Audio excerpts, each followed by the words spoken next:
The first night I slept in that shed, I could see my own breath. Not outside, inside. Inside the four walls that were supposed to be the thing that saved me. I remember lying on the plywood floor, staring up at a nail sticking through the roof, watching a bead of frost form on the tip of it. And I remember thinking very clearly, so this is what the bottom looks like. But here's the part nobody believes when I tell them. That same shed, that leaning, forgotten box behind a house that wasn't even mine anymore, became the warmest, safest home I have ever had. And I did it for less than $200 in salvaged junk that other people threw away. This is a true story, my story. Every cold night, every dumb mistake, every small thing that finally worked, I remember all of it, because when you have almost nothing, you count everything. And I am going to tell you the exact object that changed everything for me. A discarded thing you can find in almost any town for free that raised the temperature inside my shed by more than 20 degrees without electricity, without a furnace, without a single dollar going to a power company. If you have no money, no land, and no one coming to rescue you, this was built for you, because that was me. So let me take you back to how I got there, because it did not start with a shed. It started with a phone call on a Tuesday in a parking lot. I had been renting a small room in a house owned by a man who called himself a landlord but really just collected cash and disappeared. The rent went up $80 in 1 month. Then the whole place got sold out from under all of us. I had 11 days to be gone, and I had $400 to my name, and I want you to understand something. I was not lazy. I worked. I had always worked. But the math of being poor is a trap that closes slowly, and by the time you feel the walls touching your shoulders, there is nowhere left to turn sideways. The people I asked for help had a way of looking at me. You know that look. The little pause before they answer. The way their eyes go to your shoes, then your car, then back to your face, doing quiet arithmetic about how much of a problem you are about to become. My own cousin told me maybe this was a wake-up call. Like I had been asleep. Like being one rent hike away from the street was a character flaw, and not just what happens to millions of people in this country every single year. But that look, that judgment, that little pause is exactly what I want you to hold on to, because it is the fuel for everything that comes next. The shed belonged to a foreclosed property 2 streets over from where I used to live. The house was empty, boarded, waiting for a bank in another state to decide what to do with it. And back behind it, half swallowed by weeds, was this wooden shed, maybe 8 feet by 10 feet. A shingled roof, most of it. A door that hung crooked on one hinge. I had walked past it 100 times and never seen it. When you are desperate, your eyes change. You start seeing shelter where other people see garbage. I did not break in. I want to be honest with you about that, because dignity matters and the truth matters. I found the number for the property manager listed on the foreclosure notice taped to the front window, and I called and I asked. I said I would keep the weeds down and keep an eye on the place so nobody stripped the copper, if I could stay in the shed out back through the winter. He laughed at first. Then he realized he was getting a free security guard, and he said, fine, off the record, don't make it my problem. That was the deal. A leaning shed, no water, no power, no heat, for the price of watching an empty house. And I said, yes, because yes was the only word I had left. Therefore, the first thing I had to face was the cold, and the cold in that shed was not a feeling. It was a fact with a number attached to it. That first week, I bought a cheap indoor-outdoor thermometer at a dollar store for $4. I put the little sensor on the floor by where I slept. The first morning it read 38 degrees inside. Outside it was 31. So the shed was doing almost nothing for me. Bare wood walls, gaps you could slide a coin through, and a floor that sucked the heat out of my body all night long like it was hungry for it. Here is what I learned fast, the hard way. The way that leaves you shivering at 3 in the morning doing research on a phone with 11% battery. Most of your body heat does not leave through the walls first. It leaves through the floor and the roof. Heat rises, so it pours out the top, and cold sinks, so the floor stays freezing, and you are lying in the coldest layer of the whole space, getting robbed from both directions. I had no money for insulation. Real fiberglass insulation for a shed that size would have run me a couple $100 I did not have. So I did what poor people have always done. I looked at what the world was throwing away. The first thing I found was cardboard. Behind an appliance store, there is almost always a pile of enormous flattened boxes, the kind refrigerators and washing machines come in. Thick, double-walled cardboard. I asked the guy at the loading dock if I could take some, and he said, "Take all of it, saves me from crushing it." I filled my car 3 times. Cardboard is not glamorous. But dry cardboard traps air, and trapped air is what insulation actually is. Every insulation product you have ever seen is just a clever way to hold still air in place. I layered that cardboard 4 sheets deep across the entire floor of the shed, and I taped the seams with tape I got from the dollar store. That one night, the floor reading went from 38 up to 46 degrees. 8 degrees from garbage. I remember sitting on that cardboard floor and almost crying because for the first time, it felt like the shed was on my side, even just a little. But cardboard was only the beginning, and it had a deadly weakness I did not understand yet, and that weakness almost ended everything about 6 weeks later. And if you want to go deeper than this video can take you, I wrote all of it down. Every mistake, every material, every temperature reading, every free source I used, it is all in my book, First Shelter, also published as Build Deeper and Built from Nothing. It is the complete guide I wish someone had handed me that first freezing night on the plywood floor. You can find it linked in the description for $97, and everything in it is tested by someone who had nothing and could not afford to get it wrong. The link is at shelterfromnothing.com, and it is down there waiting for you whenever you are ready. But right now, let me tell you about the moisture problem because it almost ended everything about 6 weeks in. The weakness was moisture. Here's the thing nobody tells you about living in a small, sealed space in winter. Your own body is a humidifier. Every breath you exhale, every cup of coffee steam, every bit of sweat, it all becomes water in the air. And in a cold space, that water finds the coldest surface and turns back into liquid. They call it condensation, and in a shed it forms on the inside of the walls and drips down and soaks into everything, and wet insulation is worthless insulation. Wet cardboard is just cold mush. I woke up one morning and the bottom layer of cardboard against the wall was black. Mold. That fast.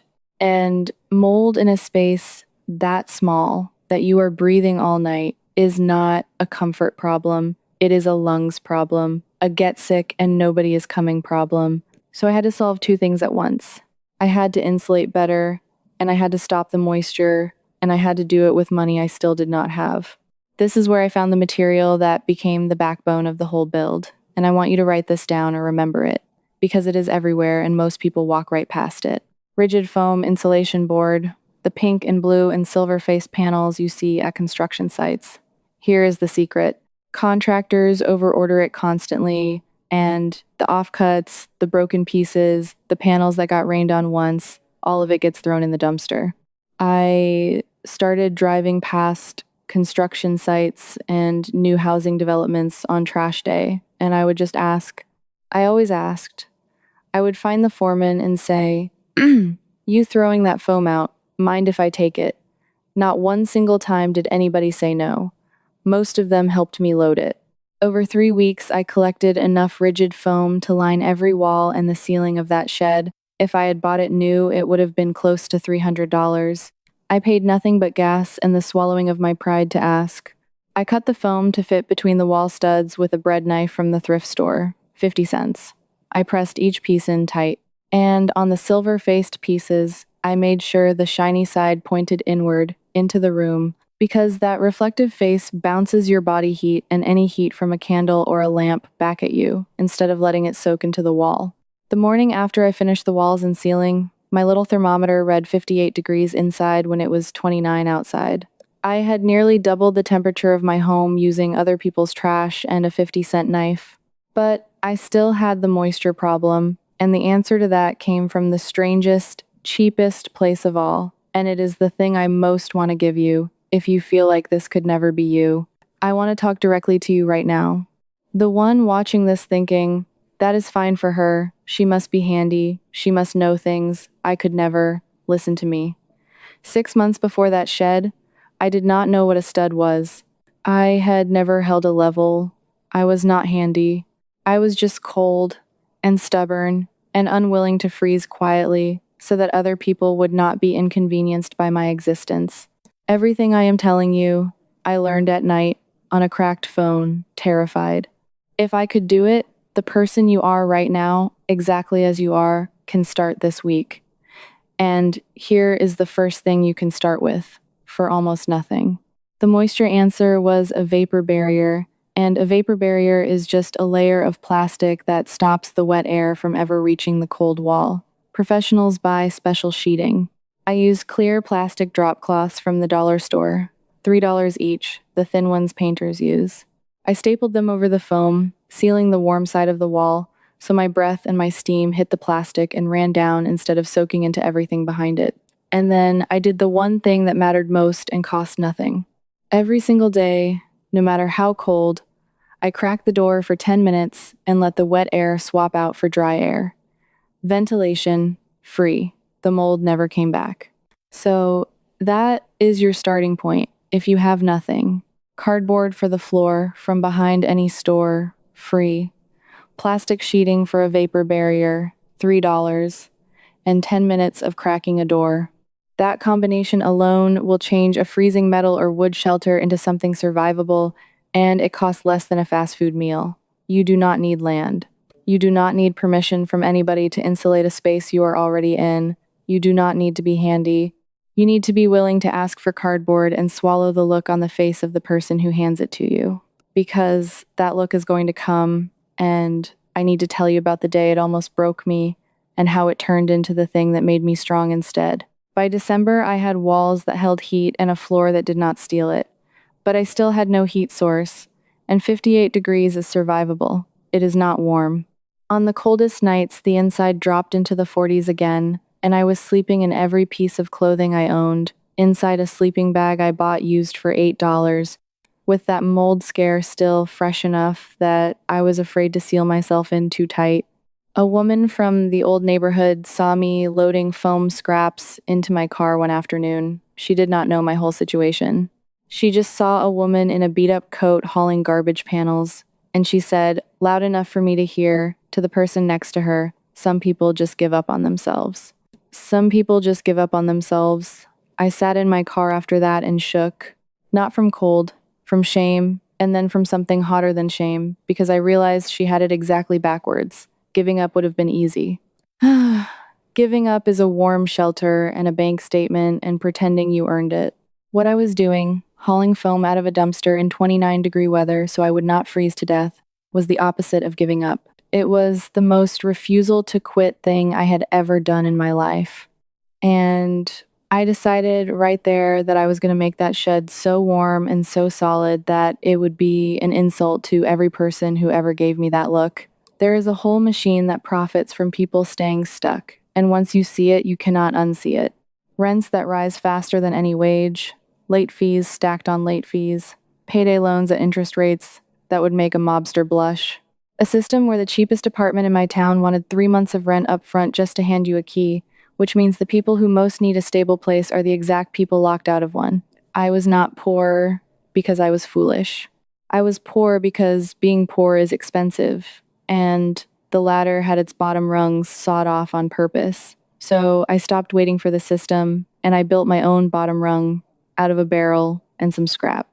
The heat source was the next mountain, and this is where the story gets good, because the answer was not a furnace, and it was not electricity.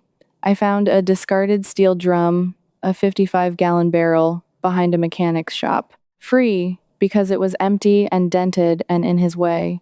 And I learned about a way of burning wood that people have used for 100 years and city folks have never heard of, that produces enormous heat from almost no fuel and burns so clean it barely smokes. But before I tell you exactly how that worked, I have to tell you about the fuel, because free heat is only free if the fuel is free, and mine was. Pallets, wooden shipping pallets. Every business district in America has a graveyard of them stacked behind stores, and most owners are thrilled when you take them, because they pay to have them hauled off. One standard pallet, broken down, gives you a surprising amount of dry, seasoned wood, and dry wood is the whole game, because wet wood wastes half its heat just boiling off its own water. I would collect pallets on the weekend and break them down with a crowbar I got for $2, pulling the nails and stacking the slats under a tarp to stay dry. I never once paid for heating fuel that whole winter. Not once. Now, that steel barrel. I did not do anything fancy or dangerous with it, and I want to be careful here because fire in a small space will kill you faster than cold if you are careless, and I learned the rules before I lit a single match. I had a proper metal stovepipe running out through a hole I cut and sealed with a metal collar, so every bit of smoke and every bit of the invisible poison, carbon monoxide, went outside where it belonged. And I bought the single most important $9 of my entire life, a battery carbon monoxide alarm. If you take nothing else from me, take this. Never ever burn anything in an enclosed space without a carbon monoxide alarm. It is $9. It is your life.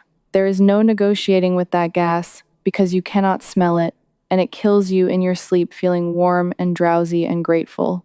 With the barrel stove vented and the alarm watching over me, that shed went from the 40s to over 70 degrees on a single armload of pallet wood. 70 degrees. I took off my coat inside my own home for the first time in 2 months, and I sat there in a t-shirt watching frost on the outside of the window, and I laughed out loud, alone, like something had broken loose in my chest. But heat that leaves the second the fire dies is not enough. And this is the secret I promised you at the very beginning. The discarded object that changed everything, the thing that raised my temperature by 20 degrees and held it there through the night while I slept and the fire went cold. Thermal mass. Here is the idea, and it is so simple that once you understand it, you will wonder why every cold house does not use it. A fire heats the air, but air holds almost no heat, so the moment the fire goes out, the warm air escapes and you are cold again. But if you use that fire to heat something heavy and dense, something that stores warmth, that heavy thing keeps radiating heat back into the room for hours and hours after the flames are gone. It is a battery, but for heat, and it is completely free.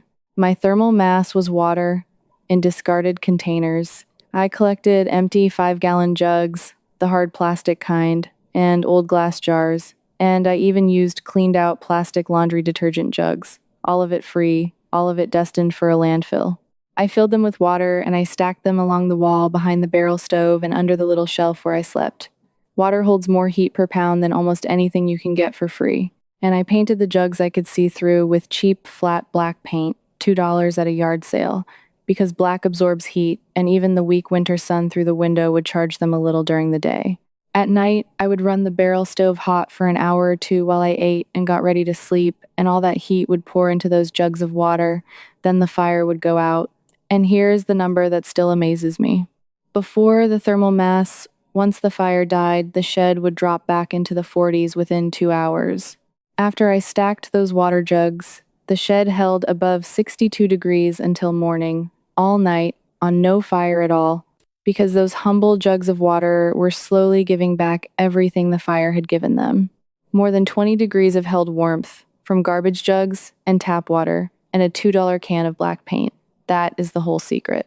That is the thing the average person scrolling past 100 off-grid videos has never been told, because it is not something anyone can sell you. You cannot put free water jugs in a fancy catalog.